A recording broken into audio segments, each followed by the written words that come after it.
नमस्कार बच्चों। पिछले टॉपिक में हमने किया था भाई प्रेजेंट टेंस में वर्तमान काल में अपनी जो मेन वर्ब बी है उसके रूप इज एम आर का प्रयोग। तो आज हम करेंगे पास्ट टेंस यानी भूतकाल में बी होना के रूप हैं वाज और वर। तो यदि भूतकाल में वाज वर का प्रयोग कब करेंगे? यदि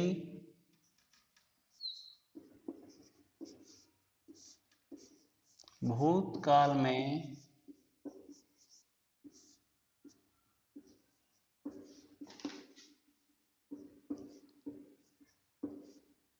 होने का बोध हो तो बी के रूप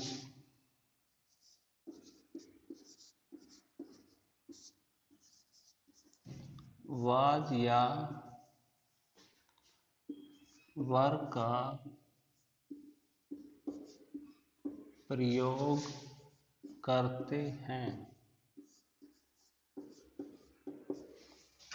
क्या है भाई? बी मतलब होना।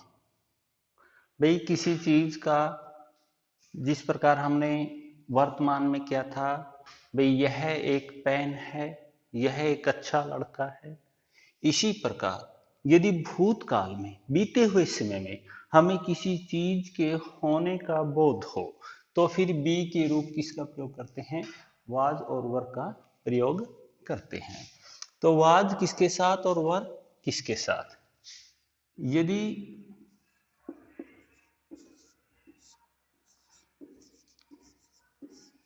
Subject I, he,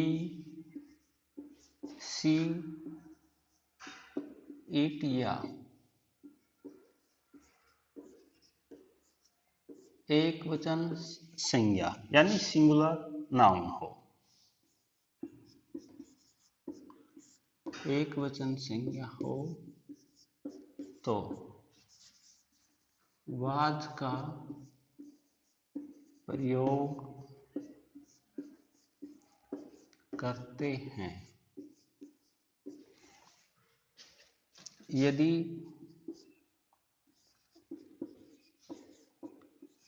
subject we, you,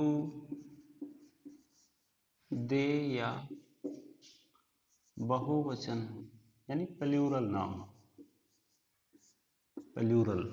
noun हो, बहुवचन संज्ञा हो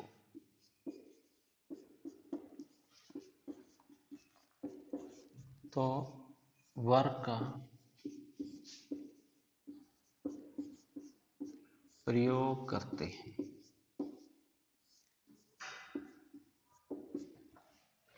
वे वाज और वर हैं। वाज कब आएगा? जब हमारा subject I, he, C, it है या कोई एक वचन संज्ञा है, सिंगुलर नाउन है तो वाज। यदि हमारा सब्जेक्ट वी, यू, दे या बहुवचन संज्ञा है यानी प्लूरल नाउन है तो वर। तो अब हम यानी भूतकाल में बी होना मुख्य क्रिया के रूप वाजवर, इनके वाक्य कैसे बनाएंगे? नंबर एक, सिंपल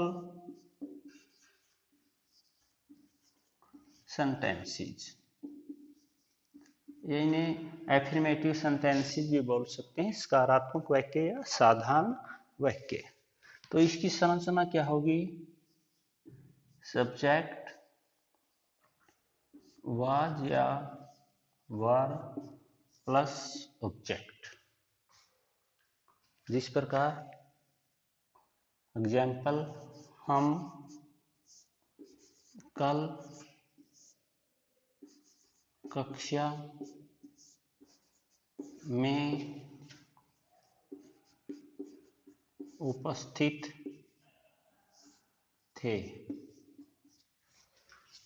सब्जेक्ट हमारा वी, हम, वी,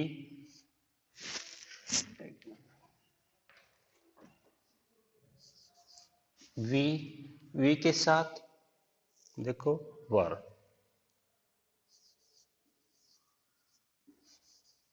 उपस्थित present, in the class yesterday,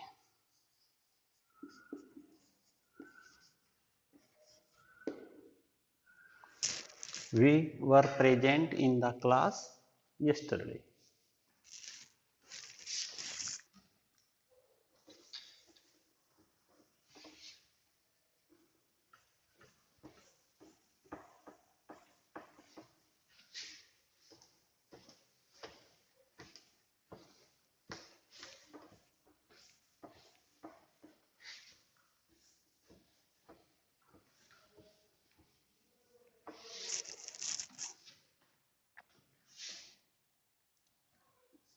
मैं तब कमरे में था। I was in the room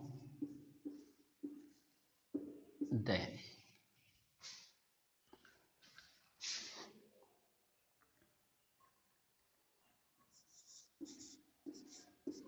कुत्ता लालची था। तो ये क्या है, देखो ये था है जो इधर है या थे है, क्या बोध कराते हैं भाई? एक तो टेंस का बोध करा भाई, अतीत का भाई, भूतकाल की बात है। फिर दूसरा क्या बोध करा भाई, कुत्ते के लालची होने का। इसलिए ये इधर किस रूप में आएगा हमारे यहाँ, वाज मुख्य क्रिया के रूप में, यानी दोनों काम कराओगा। जिस प्रकार पहले वाक्य में है भाई, उसका अतीत में होने का बोध भी कराया और कमरे में होने का बोध भी। The dog was greedy. फिर हमारे नेगेटिव सेंटेंसेस, नकारात्मक वाक्य। तो नकारात्मक वाक्यों की संरचना होगी सब्जेक्ट वाज या वर प्लस ऑब्जेक्ट। जिस प्रकार पक्षी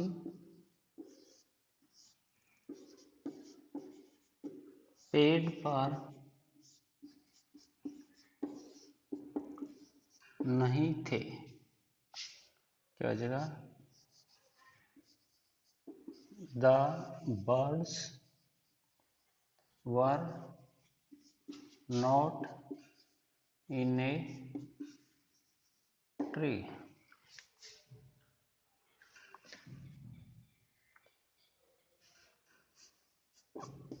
मोहन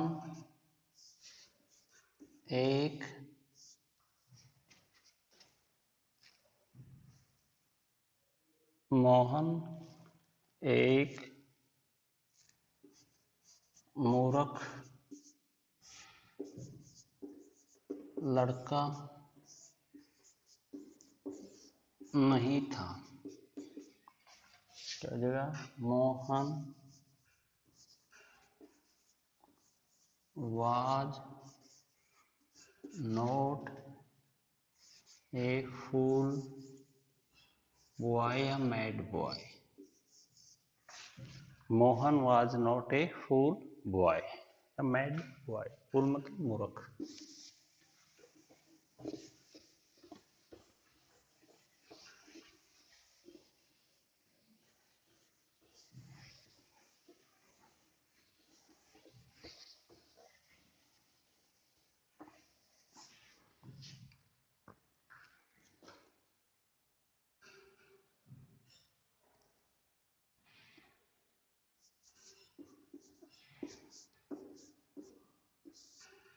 कविता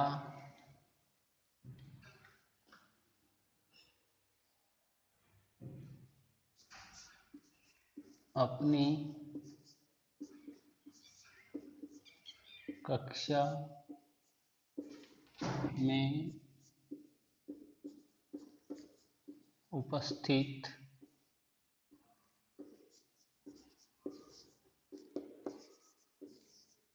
नहीं थी। क्या जगह कविता was not present in the class। तो इंटेरोगेटिव सेंटेंसेज में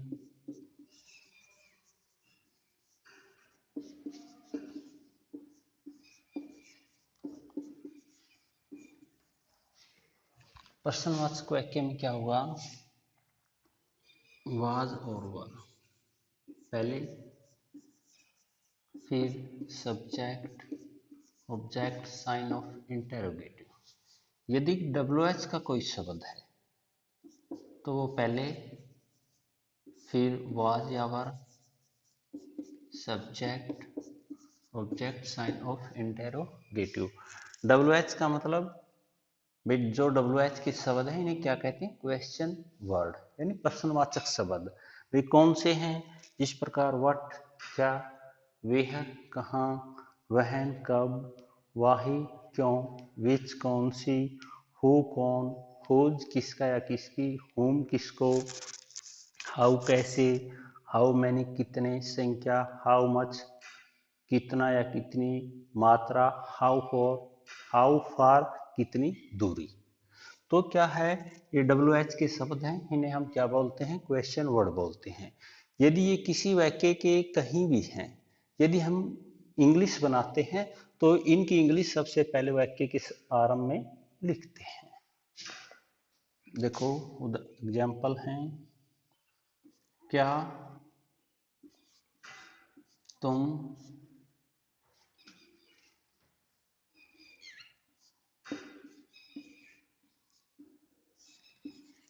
गरीब थे, वर यू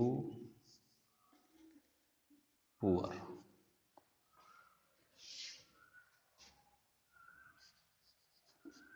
क्या रोहित एक अच्छा खिलाड़ी था। क्या हो जाएगा, was Rohit a good player.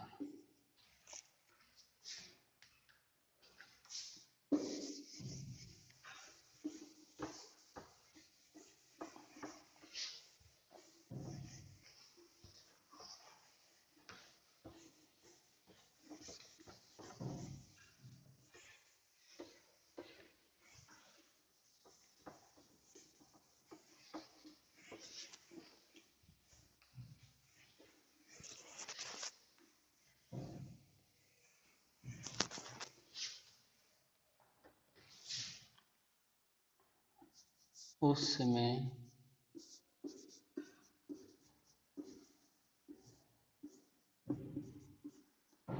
बच्चे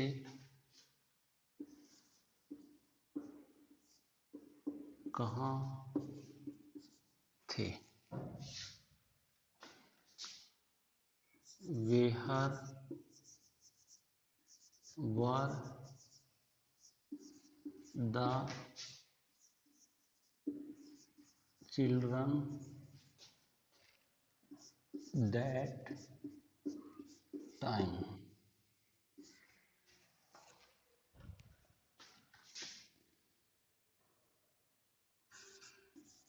वह उदास क्यों थी, वाही वाज सी सेट। तो आज हमने क्या किया है बच्चों, भाई जो हमारी बी है मैन वर्ब मुख्य क्रिया के रूप में उसके अतीत में पास्ट टेंस में उसका प्रयोग किया है। भाई बी मतलब होना, पहले किया था हमने वर्तमान काल में होने का बोध हो, तो बी के रूप इज एम आर। लेकिन यदि भूतकाल में होने का बोध हो तो बी के रूप वाज और वर का प्रयोग करते हैं। तो वाज किसके साथ, यदि हमारा subject I he see it या एक वचन संज्ञा है तो वाज, यदि हमारा सब्जेक्ट वी यू दे या बहुवचन संज्ञा है प्लूरल नाउन है तो वर। तो हमारे वाक्यों की संरचना क्या होगी, इसमें जो सिंपल सेंटेंसेज हैं उनकी संरचना होगी subject was were object. Negative वाक्य की संरचना होगी subject was were not object. Interrogative sentences की संरचना होगी was were subject object sign of interrogative. यदि कोई WH का शब्द है यानी क्वेश्चन वर्ड है तो वो वाक्य के सबसे पहले आएगा और उसके बाद अपनी मैन वर्ब सब्जेक्ट ऑब्जेक्ट और साइन ऑफ इंटेरोगेटिव। तो ये क्या था हमारा बी होना, बी का मतलब होना, यानी बी जो है क्रिया, ये क्रिया के रूप में भी प्रयोग हो सकती है। इसके रूप हैं वर्तमान के इज एम आर, सहायक क्रिया के रूप में प्रयोग हो सकते हैं। भूतकाल के रूप हैं वाज वर, वो सहायक क्रिया के रूप में प्रयोग हो सकते हैं। और जो इसके रूप हैं वर्तमान के इज एम आर और भूतकाल के वाज वर, उन्हें हम मुख्य क्रिया के रूप में भी प्रयोग कर सकते हैं। मुख्य क्रिया का क्या कार्य होता है, भाई क्रिया तो केवल कार्य का होने का बोध कराए। हेल्पिंग वर्ब सहायक क्रिया, जो क्रिया की सहायता करती है उसका टेंस का बोध कराने में। लेकिन जो मुख्य क्रिया है वो ये दोनों कार्य करती है, टेंस का बोध भी कराती है और कार्य के होने का बोध भी कराती है। तो हमने क्या है बी होना, जो मुख्य क्रिया है उसके रूप पहले किया था इजैमार का प्रयोग, आज किया है हमने वाज और वर का प्रयोग। धन्यवाद बच्चों।